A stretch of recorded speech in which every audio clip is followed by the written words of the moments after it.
So here are the paper clips now that I've set the cowl in place and removed it. You can see, I'll show you on the other side as a better example, but you can see here that these are upright still. They have moved, but they're still upright. I've got one here that turns sideways. I don't know if that means that, I don't know what that means. You can see the ones here up front. These kind of got all cattywampus, but I'm still going to measure from the high point of each one and cut it off, cut the baffle off. These along the back look pretty good. And then the ones over on the other side there, those are the ones that are laid over quite a bit. Let me go around to that side. And I believe that is nothing more than an indicator of the cowling is that close. So here's the other side. Paper clips. They moved around a little bit, but they did their job. But these through here, these are laying down quite a bit.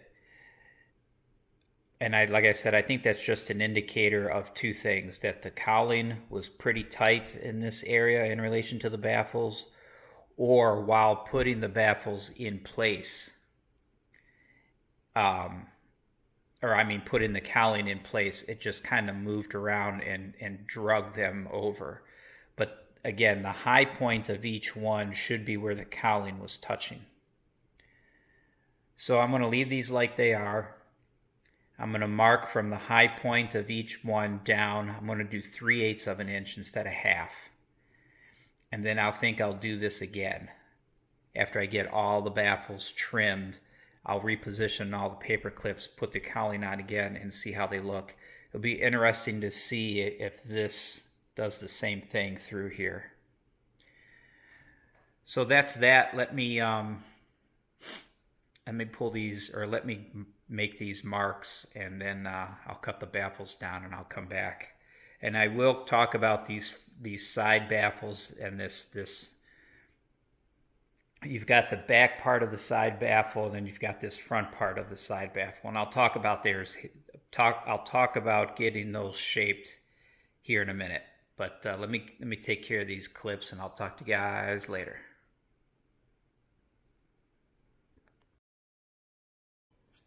Okay, so back on the airplane here, I have the paper clips on the baffles. I have installed the top cowling, and then I removed the top cowling, and obviously the paper clips have all shifted. And I went ahead and made note of how much they shifted, just a mental picture of how much they have moved. Then I reset them, put the cowling on again, pulled the cowling off, and to me they look like they shifted the same. So I'm fairly confident that putting the cowling on and off set them correctly. You have to be very careful. I did it by myself. I think it'd be easier with two people, so you can kind of lower the cowling nice and flat. But anywho, I'm happy with the way that it turned out, so I went ahead and marked them. And all I had done was take a ruler and I made my marks at a 1/2 inch. So if you look, you should be able to see roughly from the top, the highest point of each paper clip. So like this paper clip here has shifted to the side, but I measure from the highest point of that paper clip a 1/2 inch and make a mark. And I did that for each paper clip. Here's the high point of the paper clip, a 1/2 inch down, there's the mark. And I had done that for each individual paper clip, all the way around the baffles. Let's see if this will show up here. So this is along the back. Try not to get too close. But you should be able to see the paper clips and then its corresponding black mark near it. And again, that's, for my reference, that's roughly a 1/2 inch from the top of the paper clip to the mark. Let me go around here to the other side. So here are some marks with the paper clips removed right here. And this paper clip is not, this was correct. This one was standing upright. But I knocked it over after I took the cowling off. So more paper clips and more corresponding black reference marks. So there are a few things to make note. One, when you're going around making your marks, make sure, I'm holding a paper clip here, make sure you don't lean on the other paper clips. All right, if I'm holding a ruler and making a mark here, I don't want to rest my arm and move these other paper clips. All right, so be very careful, be very aware of where your hands and your body are so you don't disturb these. The other thing you might want to make note is you can see here, you can see the relationship between the paper clip and my mark, or the edge of the baffle and my mark. So these are pretty close here. I don't have to take a lot more material off. But if you look along the back here, look at how far down these paper clips are. So I got this area in here, this baffle's got to be cut down quite a bit more. And that's going to give me trouble because I've got a nut plate right here. I'm going to lose this nut plate. And down on the other end, I've got another area like this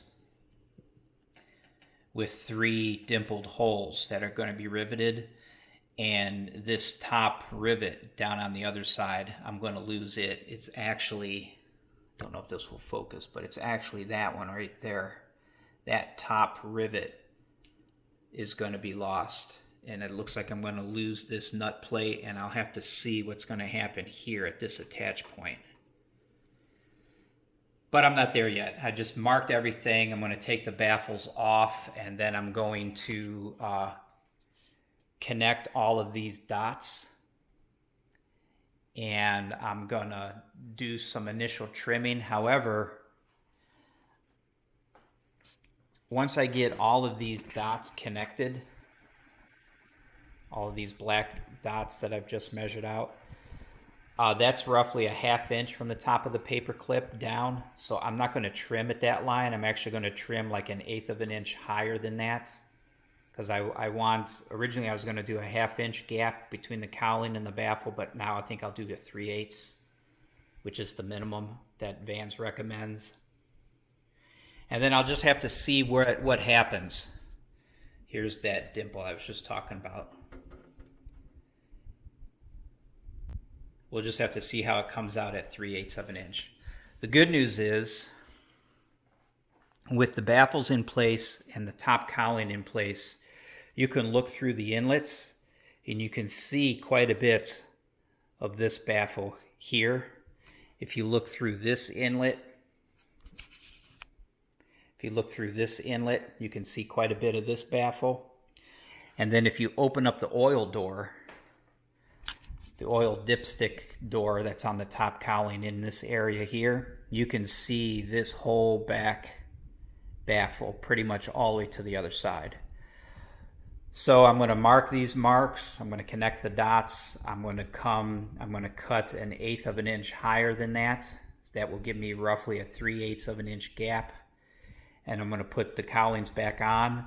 I'm going to put the baffles back on. I'm going to put the top cowling back on, and then I'm going to look through the inlets and through this oil door area and just get an eyeball and see what these gaps actually look like. And then I'll have to figure out what to do with the possible nut plate that's going to be missing and the possible dimpled rivet. Those kinds of things are going to have to be dealt with. But I'll get there when I get there. All right? So let me get going on that, and I will talk to you guys later. Howdy, everyone. Alrighty, so back to baffling. I had used the paper clips along the top edge of the baffles. The bottom cowling was in place. I put the top cowling in place and pinned it, and then pulled that top cowling off. And I measured from the top of each paper clip down onto the baffle about what did I do? 3/8 of an inch from the top of the paper clips down, made a mark. Then I took all the paper clips off, and then I took all the baffles apart, and I did them one at a time, connected all the dots, and then cut along that line. Then I put all the baffles back on, put a paper clips back on, top cowling, pulled the cowling off, double checked the paper clips, everything looked good. So then I took the cowling back off, or the baffles back off, and then I cleaned all the edges so that they wouldn't interfere with cutting anything, because you're going to be reaching around these, so you don't want these sharp edges. So I cleaned them up really well, put them all back in. Now they're all in. They're clecoed where they need to be clecoed. They're screwed in place wherever they need to be screwed in place. And when we left off from working on the baffles last time, I was working on this side here, this inlet, and that is now done for the moment. So now I am working on this side, and this side is going to be different because I'm going to incorporate the Snorkel, and that's what I'm starting to work on now. There are separate instructions for the installation of the Snorkel. There's a separate Snorkel kit that I bought.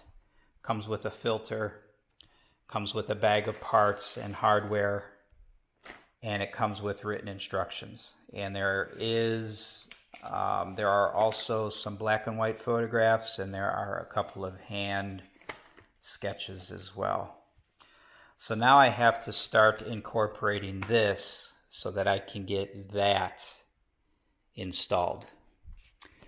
So the only thing that I have done so far is, when I had worked on the baffles earlier, I had gotten this together. And what I have been doing is, with the lower cowling on, again, just making sure that this ramp comes up and it touches the air inlet. So with the cowling in place, the air inlet is right here. You don't want any gap initially between this ramp and the air inlet of the cowling. So if you can imagine, my hand is the air inlet.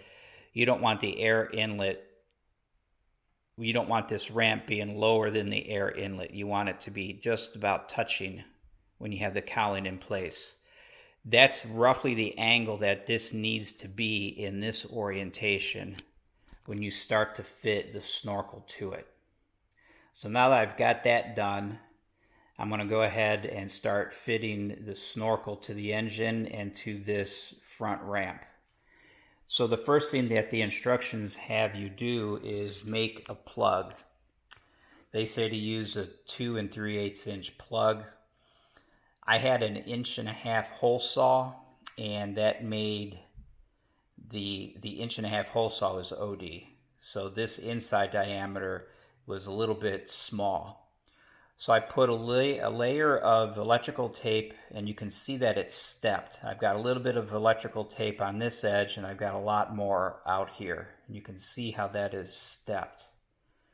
That is stepped because this smaller diameter would just fit into the very front of the injector, and this larger diameter will just barely fit inside the Snorkel.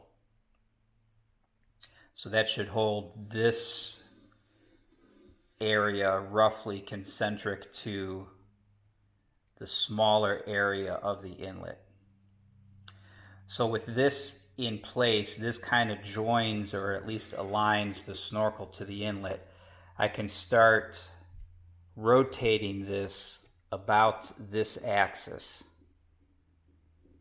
and then I can start trimming this edge here, this box edge here, so that it will be at the same angle as this plate. That's the gist that I get. I'm going to get into it now for real, so we'll see what happens. Talk to you guys later.